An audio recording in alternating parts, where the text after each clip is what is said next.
നോക്കി ഒരു ചേച്ചി ചിരിക്കുന്നുണ്ട്. വളരെ സന്തോഷത്തോടെ ഇങ്ങനെ സന്തോഷമുള്ള മുഖങ്ങൾ കാണുമ്പോൾ നമ്മൾ പെട്ടെന്ന് ശ്രദ്ധിക്കുമല്ലോ. എവിടെ നിന്നാണ് വരുന്നത്? ഞങ്ങൾ ആലുവന്നാ പറഞ്ഞത്. ഓക്കെ, ഇത് ആദ്യമായിട്ടാണോ അതോ മുമ്പും വന്നിട്ടുണ്ട്? ആദ്യമായിട്ടാണ്. എങ്ങനെയാ പൊങ്കാലയ്ക്ക് പോകണമെന്നൊരു ആഗ്രഹം വരാൻ എന്താ കാരണം? കഴിഞ്ഞ പ്രാവശ്യം ഇവിടെ അമ്പലത്തിൽ വന്നിട്ടുണ്ടായിരുന്നു. അപ്പൊ പെട്ടെന്ന് ആ ഒരു ശരിക്കും ഉള്ളിൽ നിന്ന് വന്നു ഒരു ആഗ്രഹം ഇവിടെ വന്ന് പൊങ്കാല ഇടണം. അല്ലെങ്കിൽ എപ്പോഴും പേടിയായിരുന്നു വരാൻ പറ്റുമോ എന്നുള്ളത്.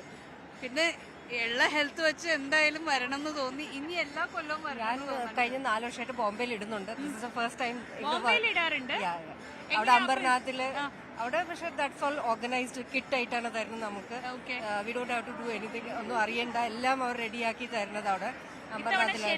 ശരിക്കുള്ള പൊങ്കാല എക്സ്പീരിയൻസ് ചെയ്യാനായിട്ടാണ് വന്നതുണ്ട്. ഓക്കെ, അപ്പൊ ഈ ഞങ്ങൾ പറയായിരുന്നു രാവിലെ ഈ പൊങ്കാല ഫ്രണ്ട്സ് ഉണ്ട്, പൊങ്കാല മേറ്റ്സ് ഉണ്ട് എന്നൊക്കെ. കാരണം പൊങ്കാലയ്ക്ക് പോവാനുള്ള ടീമുകൾ ഉണ്ടാവും അല്ലെ? ടീമാണ് തോന്നുന്നു ഇത്. ഞങ്ങളെല്ലാരും PWD-കാരാണ്. ഒരുമിച്ച് വർക്ക് ചെയ്താണ്. ഫ്രണ്ടിന്റെ വൈഫാണ്. ഞങ്ങളിപ്പോ അലപ്പിന്നാണ് വരുന്നത്. അപ്പൊ സുജിയുടെ വീട്ടിലാണ് ഞങ്ങളിപ്പോ. ക്യൂവിൽ നിൽക്കാൻ തുടങ്ങിയിട്ട് എത്ര നേരമായി? ഇപ്പൊ ജസ്റ്റ് 5 മിനിറ്റ് ആയിട്ടുള്ളൂ. അപ്പൊ ആരോഗ്യമുണ്ട് കുറച്ചുകൂടി നിൽക്കാൻ.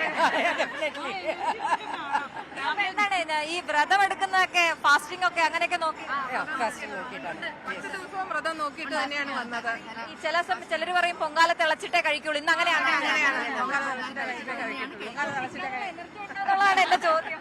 അത് ദേവി തന്നോളും എനർജി, എനർജി തന്നോളും. അപ്പൊ എന്തായാലും ഫസ്റ്റ് പൊങ്കാല ഗംഭീരമാവട്ടെ. Thank you so much. ഒരു വലിയ എക്സ്പീരിയൻസ് ആവട്ടെ. നോക്കി അമ്മ നമ്മളെ നോക്കി നല്ലൊരു ചിരി ഇരിക്കുന്നുണ്ടല്ലോ. എവിടെ നിന്നാ വരുന്നേ? വെള്ളക്കടവ്. വട്ടിയൂർക്കാവ്. പൊക്കോ, വേഗം പോയിക്കോ.